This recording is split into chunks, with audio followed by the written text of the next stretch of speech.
Most romantic relationships don't go the distance. And those that do don't always seem all that happy. What if we're not all bad at relationships? What if we're just bad at managing stress?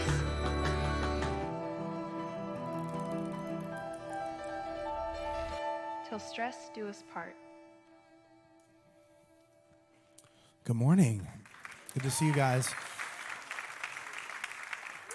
If I haven't met you, my name is Adam, and I'm the campus pastor here at our Corona campus, and so glad that you are here with us today. And I did just want to mention, worship set was amazing today, and at the very end, you saw them all like sort of huddle up, and some of you that are maybe new here are like, what is going on? Do they do that every week? Is it some like weird tradition they have? And today's a special day for us in that JR, who has been our worship leader for the past several years, is transitioning into what he feels God has called him to do next. He's stepping out of his role here and into what is next for he and his family. He took a role in the corporate world and still going to be a part of our church, but it's a big day for especially our team of saying goodbye and also saying thank you to him for everything that he has contributed. And so again, we just give a huge hand to JR and his wife.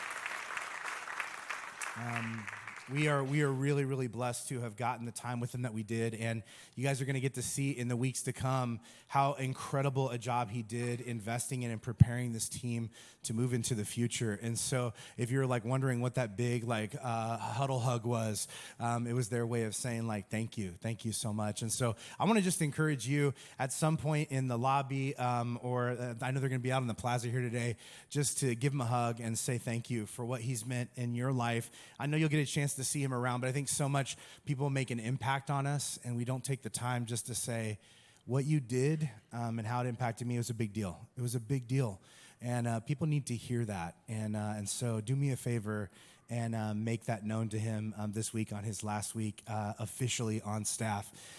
Well, with that said, today we're going to wrap up this series that we've been in for a few weeks, and next week we're going to start something brand new.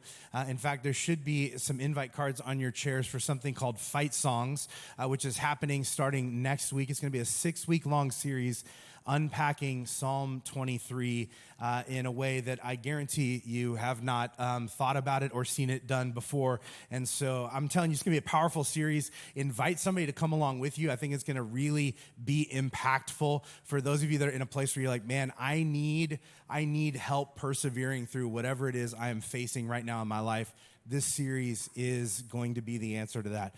The other thing I want to say is there's this neon hot tub over here, and that is because today is Baptism Sunday, and we do this once a month. And already in the first service, we baptized a couple folks.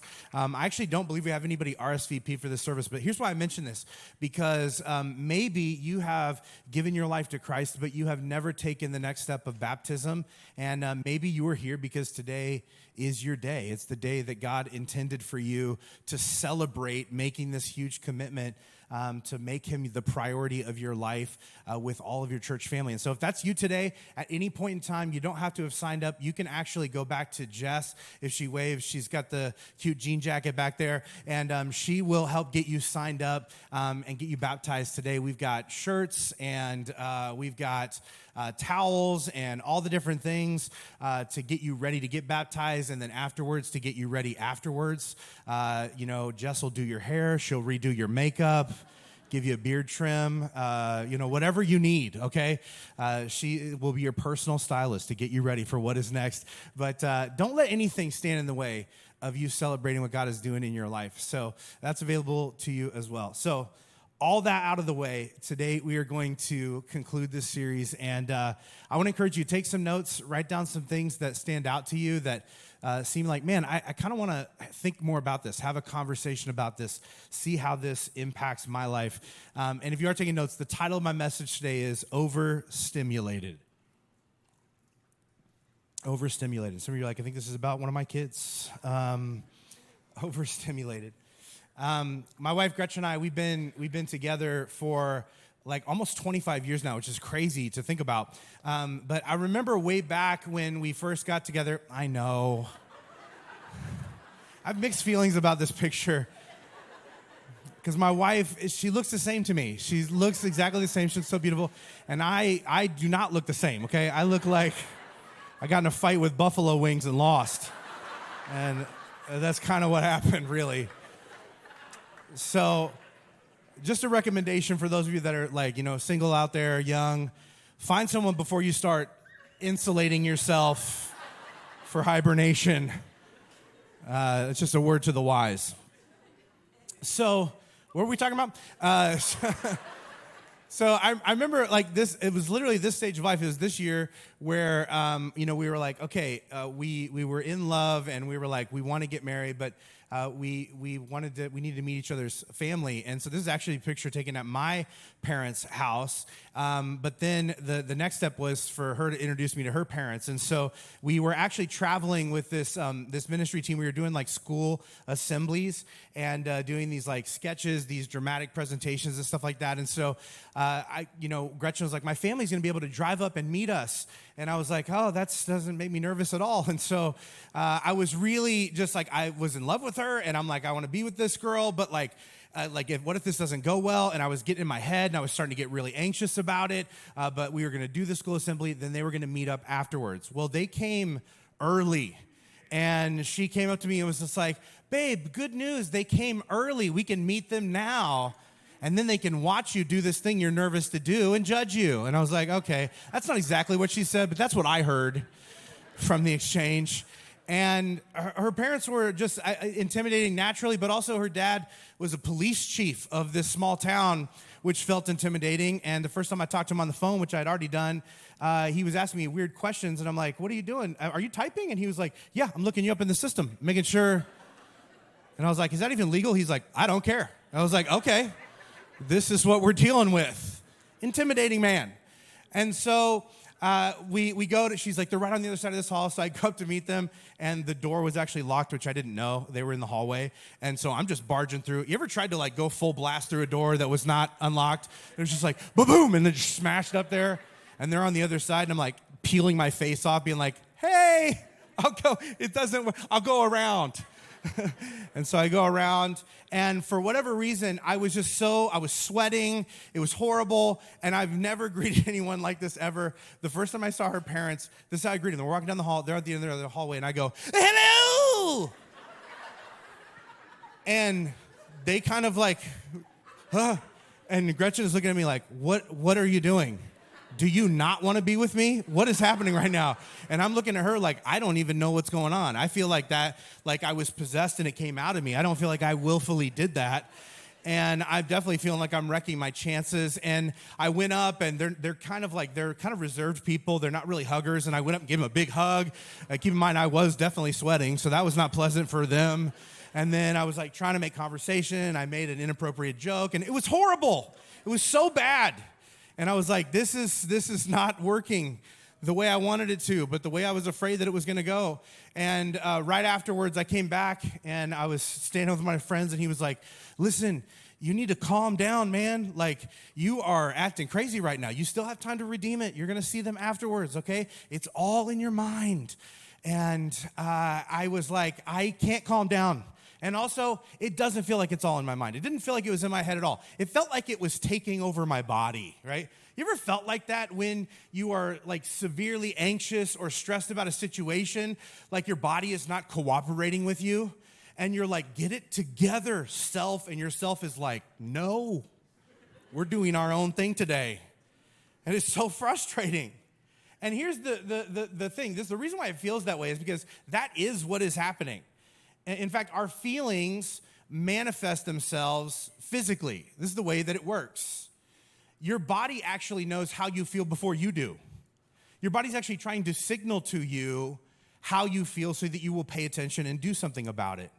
In fact, therapist researcher Hillary McBride wrote that emotions happen inside the body. They signal to us and others through our body what's going on with us. Our bodies are always alerting us to what isn't working and what needs to heal. So in other words, your subconscious mind is always surveying the environment that you're in, the situation that you're inside of, and it is evaluating it and telling your body how to best prepare or protect you from what it thinks is coming next. This is happening in your subconscious mind, not in your conscious mind, which is why it feels like your body is sometimes acting out of your control when you're stressed. And your body is doing this because it's trying to help you. It doesn't always feel helpful. Because sometimes it just feels like, why can't I get myself to do what I want to do the way I want to do it in this moment? And because you couldn't, now your future father-in-law thinks you're a mental patient, right? And you've had an experience like this, right? Where anxiety just took over and you reacted. And that is why that one interview did not go well.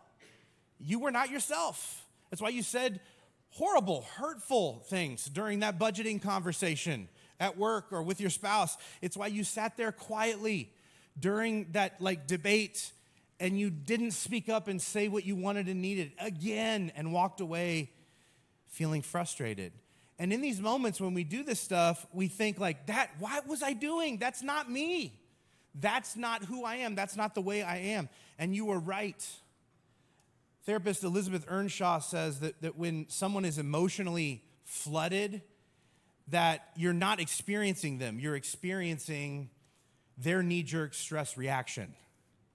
You're just experiencing what is coming out of them as their body's trying to protect them. And some of us, we live in this flood way more often than other people. We get swept up in it consistently. We feel like we are constantly being battered around by our emotions.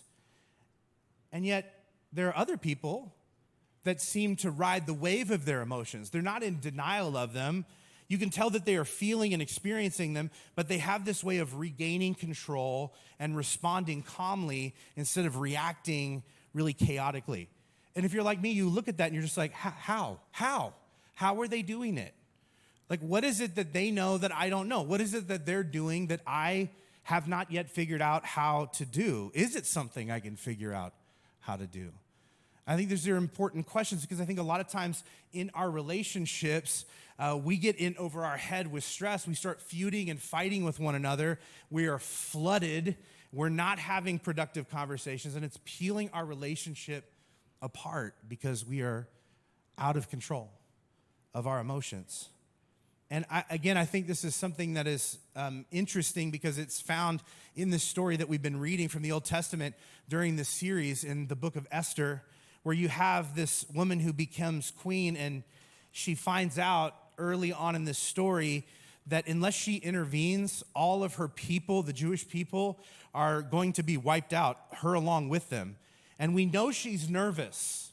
She says she's nervous in the story, but by the time she actually takes action, she seems unrattled.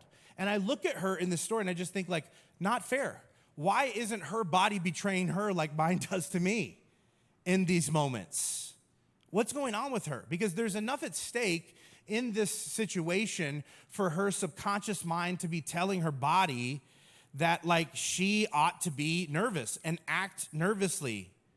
But when she walks into the throne room needing to have this conversation with her husband, who is the king, she walks in uninvited, and she's so calm that it actually disarms every other person in the room, including the king, who is notoriously hot-headed and reactionary. And when he sees her, he softens, and he says, what do you want? I will do anything you ask of me. And this is where a lot of us would lose it. We finally get permission to be like, what do I want? I'll tell you what I want. And all that calmness goes out the window, and we just start rapidly word vomiting every anxious thought in our brain, and we're fast talking, and then we move to crying, and then yelling, and then making angry demands, and then apologizing for it, and then feeling kind of cold, and then looking for snacks. And when we come to, you ever go into this rant about how you're feeling, and you kind of realize, oh man, I've been talking for a little while, and you look across at the other person, and they look like they just got attacked by a bear, right? They're just what happened? They're still holding the remote on pause, feeling what just took place? They're confused. And we were hoping that they were going to be able to calm us down, but what we really managed to do in that moment is just transfer all our anxiety onto them. Not give it to them, just incorporate them into it. And now we're both overwhelmed, and now no one's thinking straight, and everybody's craving French fries. But Esther doesn't do that. She doesn't sort of word vomit in this moment. She doesn't go off on him. She remains calm. Again, unbelievably impressive. And at this point in the story, she has actually figured out who has designed this plot to destroy her people. It's one of the king's advisors, this guy named Haman. And he has no idea that she's a Jew. Her husband also has no idea that she's a Jew. So they don't know that this plot is actually there to destroy her as well. And so the king asks her what she wants after she walks into the room, and she calmly says this. Esther chapter 5, verse 4, "If it pleases the king, come and bring Haman to a banquet I've prepared for you." How many of you did not think that's what she was going to say? Remember the first time I read this story, I was like, wait, what? Because I don't know about you, but like when I feel like I'm in a life or death situation, my immediate tendency is not to invite my future murderer to a party. But she is not like me, right? She has a plan, which is, again, impressive because most of us, we don't even have the capacity to think strategically when we're stressed. And there's a real, biological reason for this. Strong emotions actually disable our ability to think critically, which means to fully access your mind, you have to first calm your body. This is why when you are all worked up and feeling crazy, and you're like, man, I did something dumb, right? And it's because you couldn't think of the smart thing to do, which you knew at the time. And somebody was like, what were you thinking? And you're like, I wasn't. That is accurate. Because your body was too worked up for you to be able to fully engage your mind in that moment. But she is calm. She invites him to this party. They decide to both go, the king and Haman, because she's charming and she's beautiful, and they find out there's an open bar, and so they go.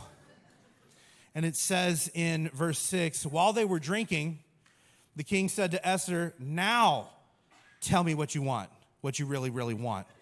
And she was like, I wanna. What? No, that didn't happen. So we're like, is this song biblical? Is that song the Spice Girls Christians? I don't know. What's your request? I'll give it to you. And so she asked for another party, which again, curveball. Did not see that one coming either. And she's like, invite Haman to this party as well. And so Haman says, verse 9, was happy when he left the banquet. Now, this all seems weird to us because we know all of the tension that's lurking below the surface. We know the stress that exists between all these people. But the scenes themselves are tranquil. They're enormously calm. Which is interesting, right? The king kicks back and has a couple beers. This guy that is plotting to destroy her, who's angry and bitter, becomes happy and drops his guard. How is this? Why is this? It's because they're taking their cues from her. And because she's calm, they're calm. Because emotions are transferable. And you already know this intuitively. You've seen it in action, right? You've been in the middle of a moment where someone walked in a room and the entire atmosphere shifted. And it wasn't just for you, it was for everybody, right? Somebody came in that was really agitated, and suddenly everyone stiffened up, and everyone was sort of looking around. Nobody was making direct eye contact. Everyone was walking on eggshells, trying not to push the person over the edge. Or maybe somebody just really bubbly and energetic walked in, and they're sort of fluttering around the room, and there's this hyperactive buzz around them, and some people are enjoying it, and other people are like, this is uncomfortable, I don't like this, I gotta hide. Or maybe somebody easygoing walks in, and suddenly the room feels a little bit more tranquil, a little bit more stable, a little bit more peaceful. It's everybody is relaxing into themselves, the pressure is off. And what is happening in a moment like this is that emotions are being transferred from person to person. And why I think this is important for us to know, especially when we're talking about being people who understand how to calm ourselves and others, is that the truth is calm bodies calm other bodies. This is the way in which we are constructed as social beings. In fact, this process is called co-regulation, which means like people who learn to calm themselves can share that calm with everyone else. And you've seen this before, right? Even if you've only seen it with like a parent and a crying baby, right? The baby is like freaking out. And so the mom will pick up the baby and start kind of like bouncing and patting the baby's back and relaxing the muscles in her face and like, shh, it's okay.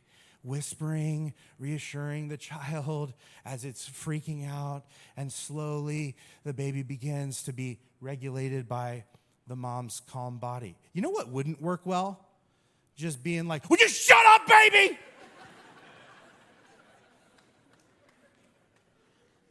That is going to go the opposite direction you want it to, okay? I wouldn't recommend it. I think you can actually get arrested for that.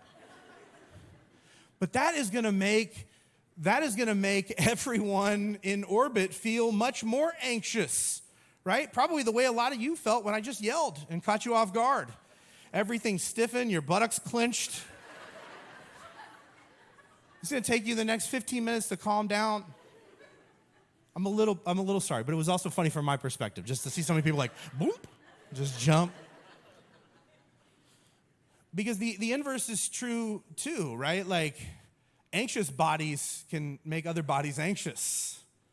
And we've seen and experienced this. What I think is crazy is like intuitively we know that if we aggressively go at a baby, it's gonna make that baby more anxious. But here's what's interesting. We do it to each other all the time. Somebody else is anxious and we are annoyed by their lack of calm, and so we go at them aggressively, which just all the more amps their anxiety. But that's not the way that we work. It backfires. The truth is, the best way to calm someone is to be calm yourself, because you cannot share what you do not have. You cannot give calm away to the people in your office if you don't know how to tap into calm yourself. You can't give it to your spouse or your kids or the people in your orbit. The sort of the clinical way to say this is that you can't co-regulate until you self-regulate. Now, what does that mean? Well, to self-regulate is the ability to resist unhealthy behavior by calming your body and making sense of your emotions. And man, very few of us know how to do this because we've never really seen anyone do this before. But somehow Esther knows how it's done. And because she's able to sort of self-regulate her nervous system in the middle of this chaotic, insane situation, she co-regulates everyone else. They all absorb her calm. She throws this party and sort of acts casually, and everybody is glomming on to the way that she is. And it doesn't just change the feeling in the room, it changes the trajectory of a nation. So 2 parties later, this girl loves parties. The king leans over and asks her, okay, seriously though, what is this about? I mean, I love having parties, but what is going on? Because he's not a complete idiot, right? He's like, we've been together long enough. I know that there's something, I can tell there's something going on with you. I can tell that there's something that you want to talk about. I can tell that there's something that you want to say. And I just want you to know you can say anything to me. And I'll help you because I love you. And so she musters the courage and she says in Esther chapter 7, verse 3, if I found favor with the king and if it pleases you to grant my request, I ask that my and my people's lives be spared. For we've been turned over to those who would kill, slaughter, and annihilate us. And her husband is shocked. He has no idea what she's talking about. He's like, wait, what? He's also a couple bottles of wine in. So he's ready to throw down at this point. And this is his response. He says in verse 5, who would do such a thing? Who would be so presumptuous as to even touch you? And Esther just casually points across the table at Haman and says, him. And I just imagine every head in the banquet room being just dialing in on this guy. I mean, needless to say, the king puts a stop to this guy's plan. Haman is executed. Esther is elevated. The Jewish people are saved from certain doom. In a nutshell. I mean, that's sort of like if you fast forward, that's what happens in like the recap. The thing I wonder is, how is she able to do all this? And I think her ability to self-regulate actually comes from her Jewish heritage. Like practicing the ways of her people is what saved her people. Because there's all this Old Testament wisdom that actually revolves around understanding that we are integrated beings and everything has its place. So much Old Testament wisdom, in fact, reiterates this idea that feelings are not bad or wrong, they're just information. But we've got to take time to lean into them and to learn what it is they're trying to teach us. And a lot of us don't want to take that time. In fact, I think this is the meaning behind passages like this in Ecclesiastes. Maybe you've heard this before. Ecclesiastes chapter 3. In verse 1 it says, "For everything there is a season, a time for every activity under heaven." And then it gives all these examples. In verse 4 it says, "A time to cry and a time to laugh, a time to grieve and a time to dance, a time to pursue and a time to quit, a time to tear and a time to mend, a time to be quiet and a time to speak, a time for war and a time for peace. God has made everything beautiful for its own time." And I think the commonality between all these is that they're all physical actions that help people process deep feelings. Because God understands that we don't just need time to think or talk through these heavy emotions that rise up within us. We need to embrace actions that help our bodies absorb and work through these feelings. And this idea is all over Scripture. In fact, I wonder if you have ever noticed how much God seems to tie spiritual breakthroughs to physical activities. Over and over in the Old and New Testament, you see God telling people who are in frazzled states to do things like lift your hands, raise your voice, kneel, bow, weep, mourn, go into the wilderness, climb up the mountain, sit in silence, hug, sing, pray, eat together. It's almost as if the one who made us understands that we are intertwined, integrated beings, that our soul and our body impact and affect one another, that our mind and our emotions are inseparable. And what I've noticed is that whether we're talking about sort of ancient biblical characters or some of our modern heroes that seem to know how to navigate life well, what I've noticed is that people who are good at self-regulation tend to prioritize a couple things. One being preventative rhythms and the other being prepared responses. And so I want to unpack what I mean by these, because I think we see this in this story, but also we see this in modern wisdom and even in modern psychology as well. Preventative rhythms are essentially routines that help you manage your holistic health. And there are a lot of examples of these all throughout Scripture, from prayer and fasting to Scripture memorization, to meditation, weekly Sabbath, seasonal feasts, like all of these sorts of regular rhythms helping people to monitor their holistic selves. The list goes on. And you need these rhythms in your life too. And some of the rhythms that you develop in your life, daily, weekly, monthly, yearly, will look a lot like someone else's, but the combination of them and how you execute them is going to be very specific to you because you are a unique being. And the reason this is so important is really it goes back to something that Jesus said when he was asked what the meaning of life is or how to live a full life. He says in Mark chapter 12, verse 30, "Love the Lord your God with all your heart, all your soul, all your mind, and all your strength." And part of what he means by this is you need to care for each individual aspect of your being because they are all interconnected. In fact, ignoring one part of you impacts your ability to love God and others with the other parts of you. Have you ever noticed that like when one part of you is off, the other parts of you don't function well either? And it would seem like, oh, you ought to be able to separate and segregate these things out, but you can't because they are all components of you. Think of sort of this idea this way. Like, let's say that you want to enjoy a delicious bottle of Diet Coke. How many of you Diet Coke fans out there? Anyone? It is the nectar of the gods. So delicious. And there are times when I'm at home and, this is why we have children, right? I'm like, hey, can one of you guys grab a Diet Coke for me from the fridge? Because I don't want to get up, you know? And so one of my kids is like, absolutely. And so they'll go out and grab it. And especially if it's like my youngest son, a little klutzy. And I don't know what he's doing, like, because I can't see around the corner to the fridge, but I'd imagine, in terms of how I receive it, that he pulls it out and it's just like, da, da, da, da, da, da, da, da. He'll throw it to me, and I get it, and I'm like, what am I supposed to do with this? Because you guys know, as well as I do, if you just like twist off a shaken up bottle like this, it's just going to explode all over everywhere. Like, watch this. No, I'm just kidding. I just wanted to see your faces, which were all like, oh, I told you I didn't want to sit here. It's going to explode everywhere. It's just going to go all over, right? And I know this from, TikTok videos, but also from a couple times where I almost destroyed our coffee table. Because I'm like, no, it's just a myth. It's not. It will happen. But here's what is true.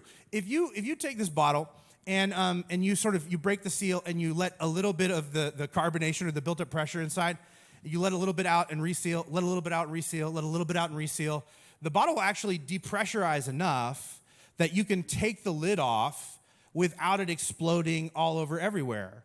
Because there are these small little releases that depressurize the explosion. And some of us, and we are the shaken up bottle. Life is shaking us. Life is impacting us. All the sort of stress is rattling us.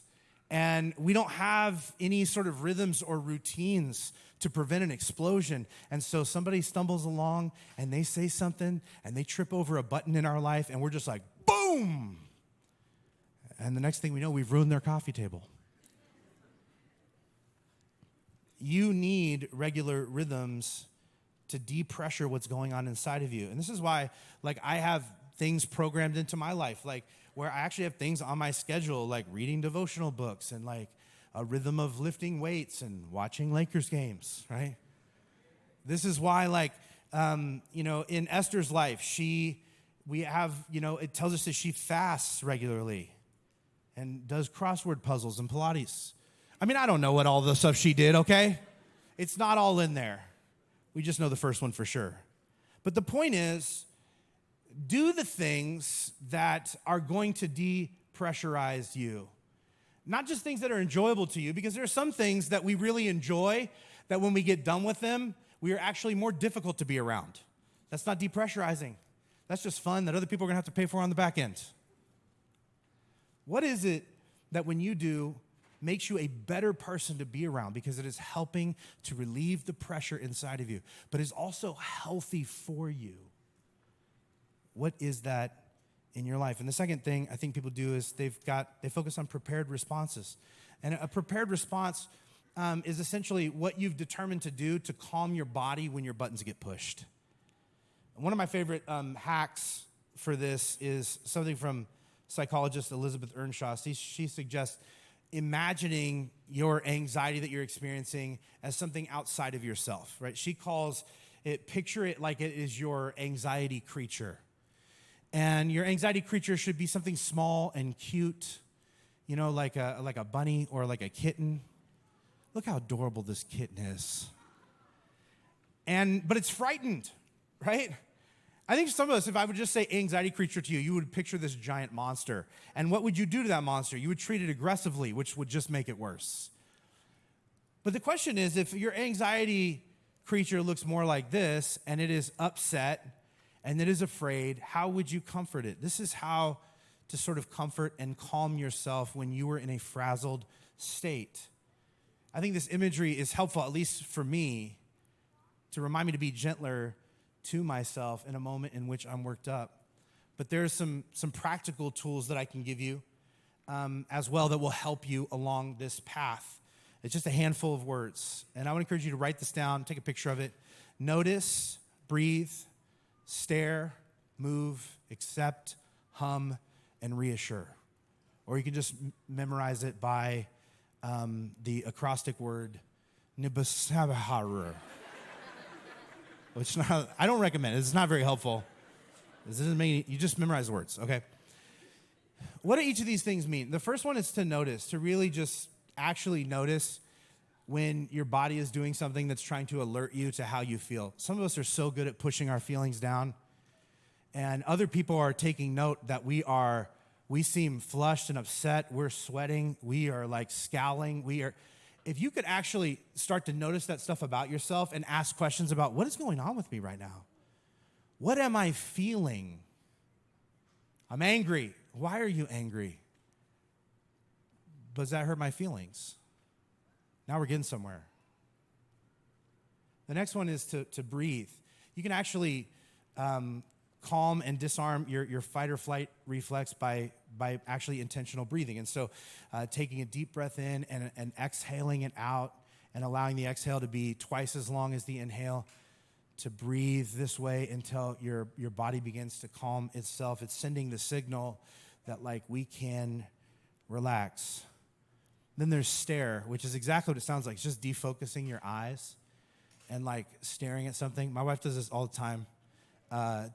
She'll just like pick something and start staring. And then after a while, I'm like, okay, now I'm starting to get scared. And I'll wave my hand and she's like, stop it, it's a good one. And it's just defocusing your eyes. And if you've ever done this, it does calm you down. When you are stressed or anxious, your eyes actually are very focused because they're looking for, danger, trying to memorize details, figure out a way to get out or what you need to do. And when you defocus your eyes, it sends a signal to your brain that like, hey, it's okay, we can relax. Then you can move. And if you are very anxious or upset about something, trying to sit still is like one of the worst things ever. And some of you can actually feel like you start to shake because it's just too much.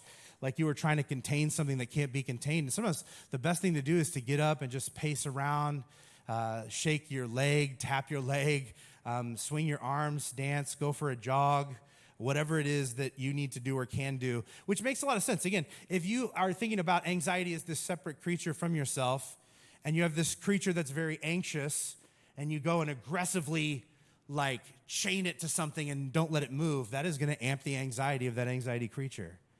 It needs to be able to be free to move and to sort of work out the emotions. Then there's accept. And I don't know if you've noticed, but ignoring an emotion usually just makes it louder. You're like, I'm not upset. And then it's just like, your body's like, yes, you are. You're trying to live in denial of it. Like, it helps to embrace it. Like, you know what? I actually am really frustrated. I am upset. I am disappointed. I am overwhelmed. What is this emotion trying to teach me? If I were to follow it, what does it want to tell me?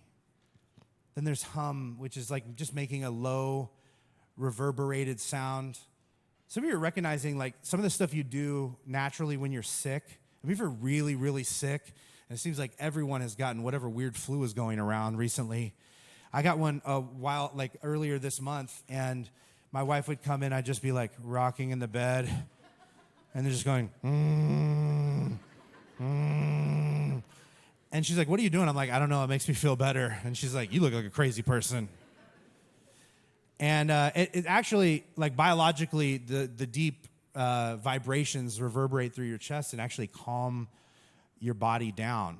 And so it's helpful. And my wife's like, well, you still look crazy. I'm like, you know what? This is science, okay? This is basically like a whole treatment. You wouldn't understand. It's a medical process. Then there's reassure, which is just speaking kindly to yourself. Like as if you would to a little kid, a 3 or 4 year old that got really scared about something. Like what would you say to them to calm them down? Like, hey, I know, I get it. This is really upsetting, but you're going to be okay. We're going to figure this out. I don't know which of these Esther did in this story, but I do know that she had to have done one or a few of these because you can't do what she did without doing some of this. And this is what I wonder about you, because we see how her story turned out. What sort of impact might a calmer you have on the world around you? If you were actually able to lean into God and his wisdom you were able to sort of practice and lean in to these sorts of things that we see Esther doing, how could it help not just you, but everyone around you? Because calm bodies calm bodies. And like I said earlier, most people don't know how to do this because they've never seen it done. Like most of us are like, if you knew the people I was raised by, I don't know that I would call them calm. I mean, like, that's not really there. I've never seen people just be in the middle of something and know how to bring themselves down. I've never seen someone go through it, ride the wave, and come out on the other side and know what to do. I have no idea what to do. But what if this is part of your purpose, is learning how to do this yourself and being able to show others how to care for your heart and mind and soul and body, modeling for the people around you what preventative rhythms and prepared responses look like? How might that ripple out into your family and your friends and your community and your coworkers? Esther, in this story, ended up saving a nation because of her ability to grab hold of calm. Maybe you're meant to change the trajectory of your family, to start a new legacy, to begin carrying more and more calm into every room you walk into. So here's your homework for this week, is to think about what it is that calms you and tell your family so that you know how to help recenter you when you are spinning out of control. Like, teach them to see the signs and then know how to help. It's good for you to know, and it's good for them to know too. And I'll tell you, this is annoyingly effective. But there are times when I get real upset, and my kids and my wife, they know like the things that like calm me and what's healthy for me, and we brought them in on it. And sometimes I'll be really worked up about something. One of my kids will be like, "Dad, take a deep breath with me." And I'm like, "Okay, you know what? All right." They're like, it just feels weird coming from your kid. They're like, "Do you need some downtime? Would it be healthy for you to go in your room and read a book? I could go to the gym with you if that's going to be helpful. Are the Lakers playing tonight?" I'm like, "It's off season." You know what I mean? Like, it's... And things like this are annoying for the people around us, but they're annoying because they're humbling, not because they're not helpful. Because it is helpful. It is helpful for people to be like, listen, whether you acknowledge it or not, we can see what is happening to you through your body, and we want to help you. Grab a hold of yourself. Work through what you're going through. Be here for you so that you can begin to transform what is happening, because we are all interconnected with each other. And I think in these moments also send a really important message of like, hey, sometimes I get worked up, and sometimes I do things that I'm not proud of. But here's the thing, it's not your fault. You are not responsible for how I feel. And some of us, man, our lives at this stage are a little bit messed up. Our relationships are rough to navigate because we never got that message growing up. The expectation of like our parents, our grandparents, our neighbors, our teachers' feelings felt like it was up to us, but each of us is responsible to navigate our own emotions well. And that is a gift you can give to the people in your life, to take accountability for yourself and begin to give them the tools necessary to do so for them. It's game-changing. It's transformative in relationships, and it's part of what God wants to do, to change things between you and the people you love. And I want to pray that God would give you the ability to lean into him, to trust his wisdom, and to begin to plan out your life in accordance with what he says is best, so you can get every bit of fullness out of this life that you were intended. Would you bow your heads with me across this room? I just want to pray this into your life today. God, I know that you see each of us, that you know each of us, that you love each of us. I know that you are aware of what is going on in each of our hearts and lives.